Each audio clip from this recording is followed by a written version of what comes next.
Paneo, paneo, paneo. Continuamos en Paneo Semanal por esta Sol 106.5 FM. También en YouTube, en nuestro canal Paneo Semanal, el canal de Sol 106.5. Y en nuestras redes sociales, Instagram, Facebook y Twitter, Paneo Semanal. Así que Luis, tecnología ahora. Tecnología. La verdad que esto es un paneo, de verdad. Un paneo, porque fíjate, tiene mucho que ver con China también.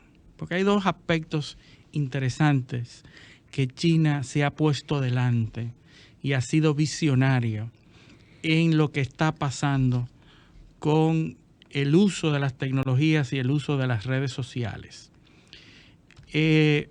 Nosotros hemos hablado de los papeles de Facebook, esa denunciante que antes era analista científica de datos de Facebook, que ha sacado una serie de interioridades de Facebook y ha dicho cómo se manejan internamente las decisiones con respecto a los algoritmos, con respecto a la preponderancia que tiene para Facebook el ganar dinero por encima de la ética, por encima de lo que ellos consideran que le pudiera hacer daño a la población, y cómo ellos han decidido que como empresa privada con fines de lucro, lo lógico es que tomen las decisiones a favor del ingreso de dinero por encima de cualquier consideración ética. Pues ya hemos hablado de esos papeles, pero nosotros recibimos la noticia de que en China, por ejemplo, se están tomando medidas que a los ojos de Occidente serían medidas autoritarias, pero que para China son fundamentales para crear el carácter de sus ciudadanos, para mejorar el carácter de sus ciudadanos, sobre todo los de menor edad. Están protegiendo a los menores de edad, menores de 14 años, y están imponiendo medidas a esas grandes compañías de redes sociales para que de manera autoritaria o de manera obligatoria tengan que incluir material educativo dentro del contenido de las redes. Por ejemplo, hay una versión de TikTok que tienen en China, a pesar de que TikTok tiene capital chino, pero en China hay otro TikTok muy parecido, y en la medida que van navegando, subiendo contenidos, videos, cada 40 minutos, cada cierto tiempo, obliga a que el proveedor inserte un aviso que dice, ya van tantos minutos, tú quieres hacer otra cosa, y le conmina cambiar de actividad.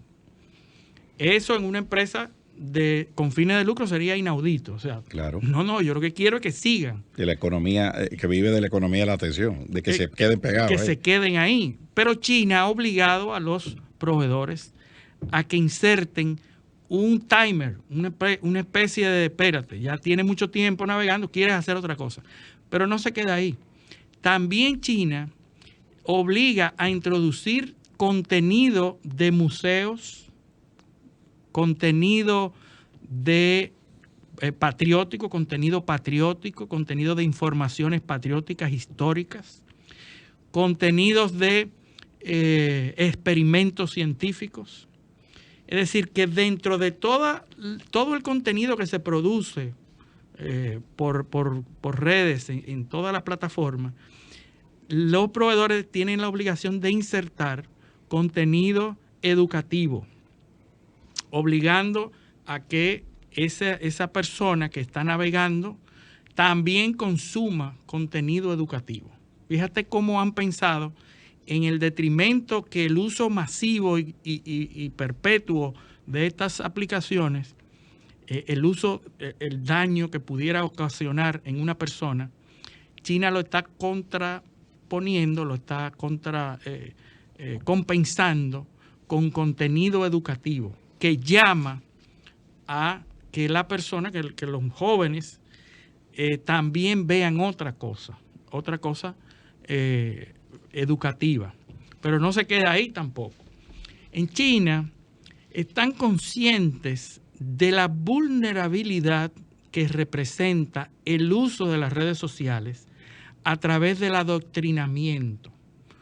cuando usted consume contenido de redes sociales de manera masiva, esto puede ocasionar, puede producir, puede hacer que personas enemigos de la patria, personas que puedan utilizar ese contenido para adoctrinarlo en relación a una dirección específica. ¿Y de qué estamos hablando? Pongámonos en los acontecimientos de enero 6. ¿Cómo tú vas a hacer una primavera árabe? Sí. Sin esa posibilidad, imagínate tú. Sí. En los acontecimientos de enero 6 de los Estados Unidos. Que por cierto condenaron al hombre del casco, con los cuernos. Así es. A 41 meses de prisión. Así es. Así lo fueron condenando y bueno, esa es otra historia que la podemos comentar más adelante. Pero cómo China está tomando medidas para que a través de las plataformas no se pueda adoctrinar en una sola dirección a sus usuarios, para que no pasen lo que ha pasado en muchas ocasiones, de que a través de las redes se difunde material subversivo que hace que muchas personas entonces piensen de la misma manera, se amontonen y tomen acciones contrarias a la tranquilidad de una ciudad. Entonces, toman ese tipo de medidas. ¿Y cómo lo hacen? Por ejemplo, los militares en China durante un tiempo tienen limitado el contenido que pueden recibir. Es decir, los militares tienen unos teléfonos que son especiales que ese tipo de contenidos no les llega. Lo filtra. Lo filtra. De manera que tú, un grupo crítico para un país como son los militares, no puede ser adoctrinado. No puede ser adoctrinado a través de las redes sociales. Fíjate qué diferencia en el pensamiento de lo que está pasando en Estados Unidos. Cómo Estados Unidos está abierto a todo en pos de la libertad. No solo Estados Unidos, o sea, bueno, el mundo Occidente. entero. El mundo entero. Lo que pasa es que como estamos viendo tantas cosas en Estados Unidos, pues... Porque en Estados Unidos, de los países desarrollados, como los niveles de educación en Estados Unidos son más bajos que los de sus pares, por eso tienen esos efectos están magnificados en la sociedad norteamericana. Así es. Y que no necesariamente, no es que no suceda en países como Francia, como Alemania, sí. Pero sucede en menor medida porque la población hay una mayor masa crítica. Así es. Porque la población tiene un nivel de educación más alto y son ciudadanos más conscientes. Más conscientes. Y todo, fíjate que se hace con el concepto de la libertad de expresión, validada y defendida en todos los niveles. Sí, pero... Libertad de expresión, de que tú puedes decir lo que sea, no importa, y esto pudiera ser utilizado por un grupo en particular. Hay un estudio. Sí, pero fíjate la diferencia de lo que es la libertad de expresión en sociedades con mayores niveles de desarrollo y con menores niveles de desarrollo. Por ejemplo, en Estados Unidos, porque esa es la primera enmienda de la Constitución, que es lo que es uno de los derechos fundamentales que se protege con mayor contundencia en el sistema. Pero por ejemplo, en la libertad de expresión, en Estados Unidos y en Inglaterra, hay dos enfoques. Cuando tú lanzas algún comentario sobre alguien que esa persona considera lesivo, o sea, hay en los dos sistemas. En un sistema hay que demostrar que es verdad. Y en el otro sistema, quien tiene que demostrar que es mentira es el agraviado. Y quien tiene que demostrar que es verdad, el fajo de la prueba, es el que lo dice. Diferente. O sea, tú estás entendiendo cómo es la cosa. O sea que en Inglaterra es mentira o puede ser mentira lo que dice el periodista hasta que se demuestre lo contrario. Pero en Estados Unidos es verdad hasta que se demuestre lo contrario. Sí. ¿Entiendes qué es lo que pasa? Así es. Quien tiene que demostrar que es mentira es el agraviado en Estados Unidos. Pero fíjate, mientras en Inglaterra quien tiene que demostrar que es verdad es el que lo dice. Estos son dos conceptos que, a pesar de que se usan, en las redes pasa algo diferente, y es que la libertad es defendida y debe ser defendida. Eso es lo que pensamos. Ahora, cuando se utilizan las redes para manipular o para formar criterios, formar conceptos, formar criterio, es una herramienta de manipulación. Eso es el aspecto de lo que China está tratando de defenderse. Hay un estudio que se realizó en Europa entre varios partidos políticos, en la cual la relevancia de lo que decían los partidos políticos fue cayendo considerablemente en la medida en que eran conceptos neutros. Pero cuando ese partido quería hacer más relevancia, y la relevancia se mide en función de la aceptación y el engagement, la cantidad de personas que responden y se involucran en esos criterios, en esas acciones. Pues hay un estudio que determina que cada vez menos la gente está respondiendo e involucrándose a criterios de los partidos políticos, a menos que esos partidos políticos no utilicen difamación o contenido negativo o incendiario. En la medida en que esos partidos comenzaron a hablar mal y a ser incendiarios y a ser altisonantes, en esa medida entonces la gente volvió a involucrarse. Es decir, cada vez más los temas que se manejan en las redes tienen que ser más incendiarios cada vez, claro, para que la población se involucre. Tiene que apelar a la emoción. Tienen que apelar a la emoción y al contenido negativo. Eso es lo que está pasando en las redes, pero eso sucede, bueno, por ya habíamos hablado sobre los algoritmos que facilitan la radicalización de las ideas. Sí. Porque como siempre te llega la misma idea, tú te creas el criterio de que esa es la realidad, que es la única que tú ves. Mientras que el otro, del lado contrario, lo único que ve es las ideas de ese solo lado. Y entonces ambos están tan seguros de tener la realidad que se radicalizan. Entonces, eso es lo que está pasando con el uso de las redes sociales.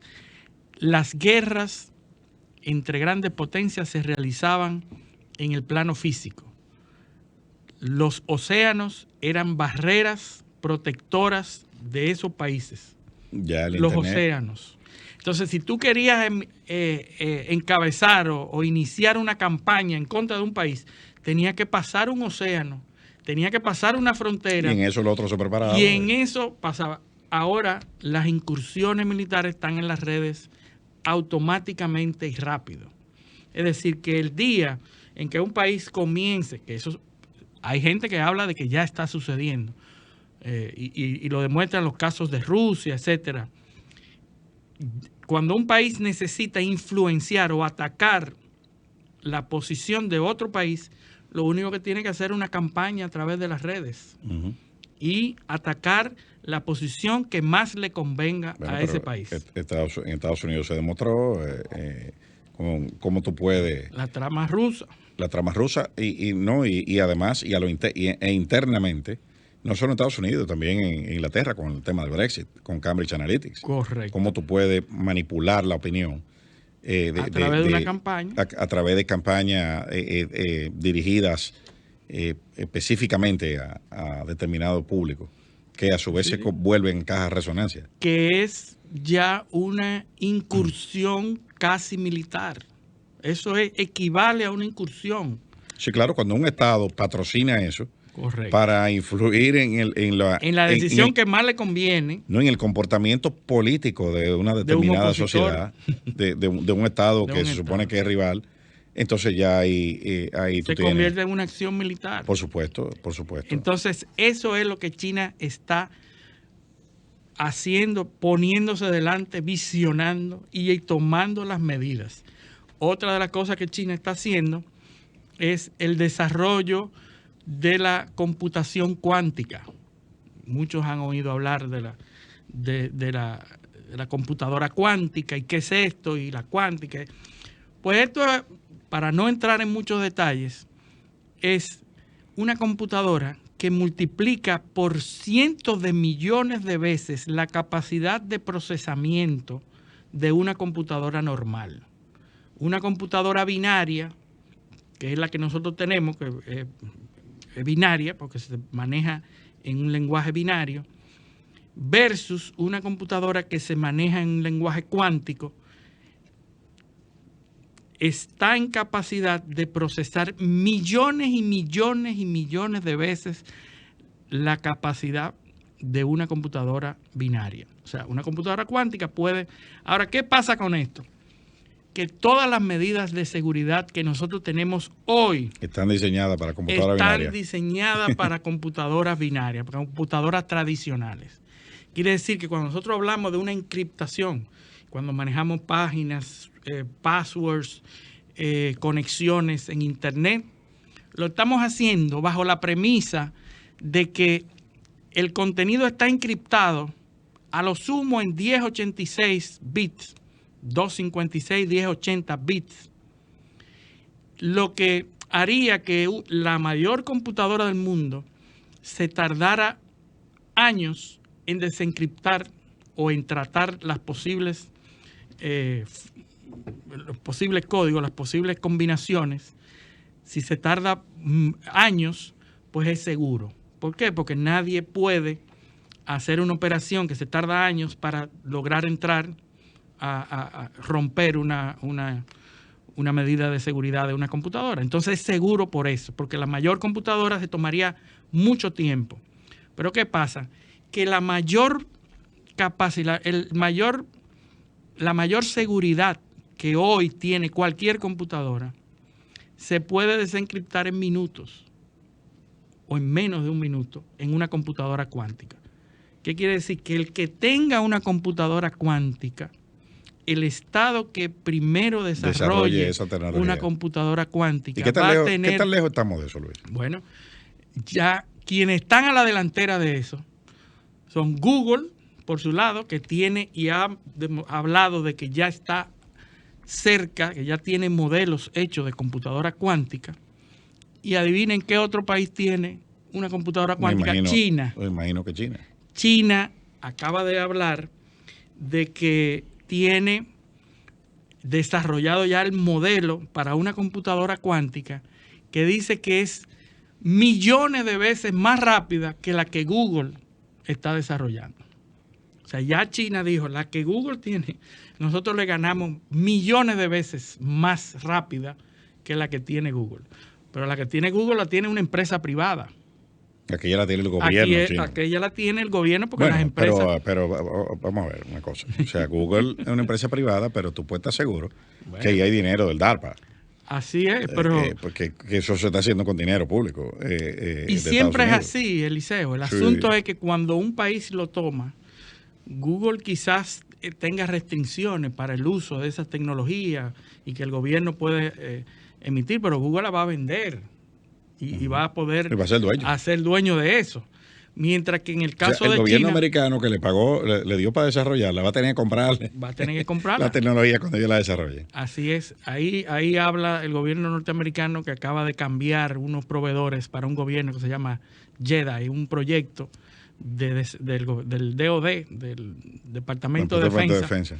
Y ya está hablando de cambiar los proveedores que tenía antes, IBM, ahora lo está cambiando a Microsoft, a Oracle, etcétera.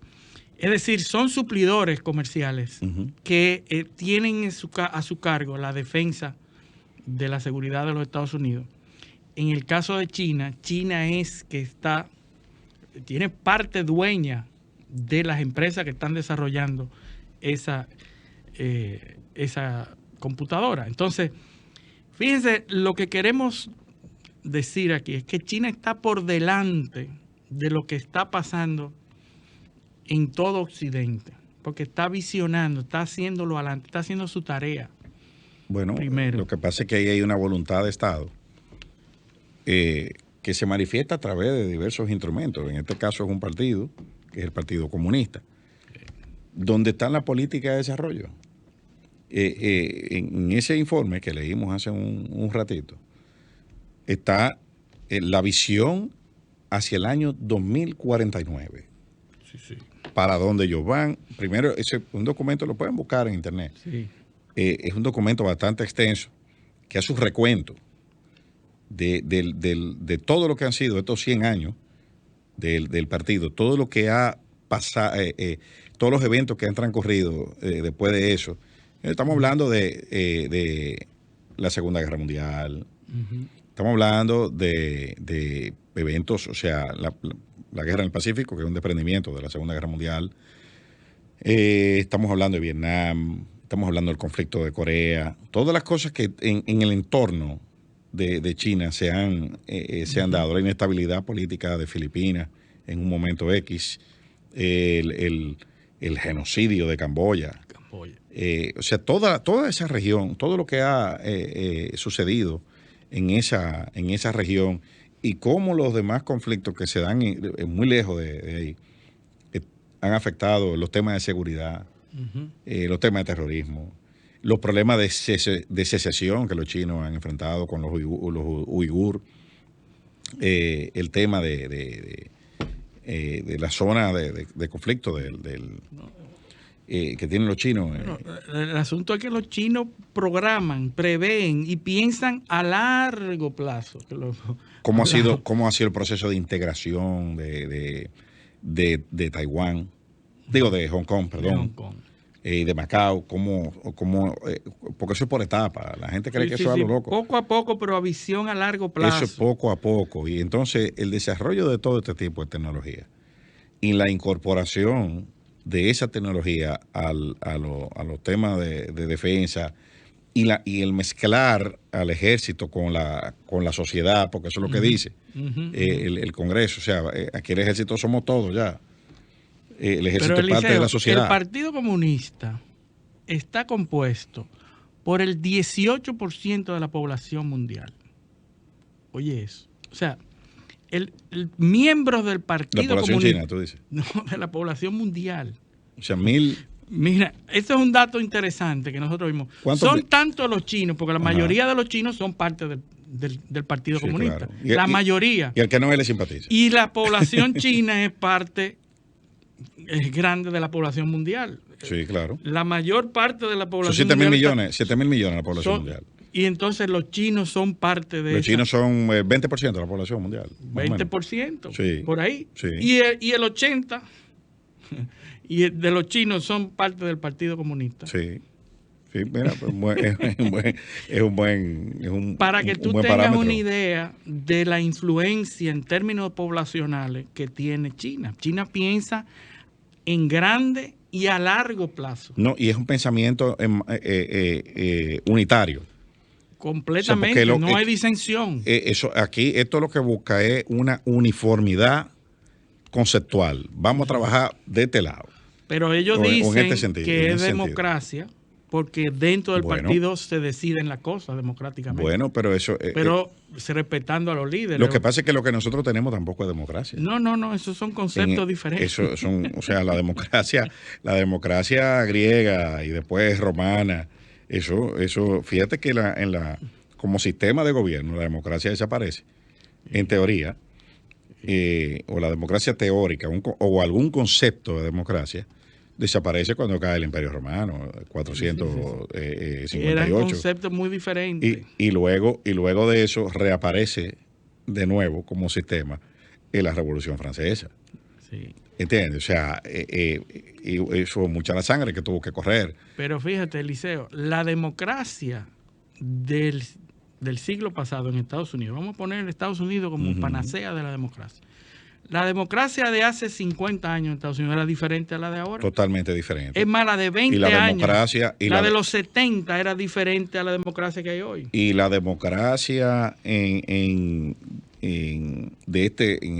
América, que es decir, la obra de Tocqueville, Sí. de Alexis de Tocqueville, es totalmente diferente a lo que al concepto de democracia que finalmente se instaló en Francia, que era el experimento que estaban haciendo en la época prerevolucionaria francesa. Así es. Sí. O sea que la democracia no es un concepto universal. No se circunscribe a la gente. Tú le preguntas qué es democracia. Bueno, no, todo aquí el se mundo elige. te va a dar una diferencia. No es que se elige cada 4 años, pero nada de eso. O sea, todo eso son conceptos que son falsables, como diría Popper en la escuela del falsacionismo. Entonces, todo eso es falsable. Son conceptos que admiten serios cuestionamientos. O sea, ¿qué es democracia? Quizá lo que hay en China, para la sociedad china, es democracia. Para un americano no, pero quizá para un chino, lo que hay en Estados Unidos no es democracia. Sí. Porque es así. Esa es lo bueno. Y por eso el concepto de democracia sobrevive, porque es maleable, es dúctil. O sea, eso cambia. Y Cambia está con el prácticamente adaptado a cada sociedad. Y por eso todo el mundo entiende que vive en democracia. O conceptos como la libertad también. No son conceptos porque, por ejemplo, la gente dice en Cuba no hay libertad, pero ¿qué es lo que tú no puedes hacer en Cuba? Ahora yo pregunto. Eso es así. Sí, ¿qué es lo que tú no puedes hacer en Cuba? Junior García se fue. Sí, fue libre de irse. Libre de irse. Exactamente. Y después de irse... el gobierno cubano puede decir, bueno, pero se fue. Claro, pues se fue. O sea, tú fuiste libre de irte. Ah, no, pues yo me fui porque estaba mal allá. Bueno, pero aquí hay gente que está mal también. Sí. Tú eres líder de archipiélago, de un movimiento, y entonces en un momento determinado aparece Madrid, me fui. Se fue. Sí. Bueno, pero es que yo no aguanté más, me rompí, no pude más, pero se fue. Entonces Cuba dice, no, pero él se fue. Esto es un país libre y la gente se va también. También. que a cada rato. Pregunta, abre el aeropuerto aquí para que se vaya. Se va 1 millón de gente. Bueno. Así que eso no tiene nada que ver con libertad ni nada. Todo eso es sumamente discutible. Pero vámonos a nuestra segunda pausa, Luis, para que tengamos entonces con otros temas. Bueno, esto es Paneo Semanal. Vamos a nuestra segunda pausa, así que no le cambien. Paneo, paneo.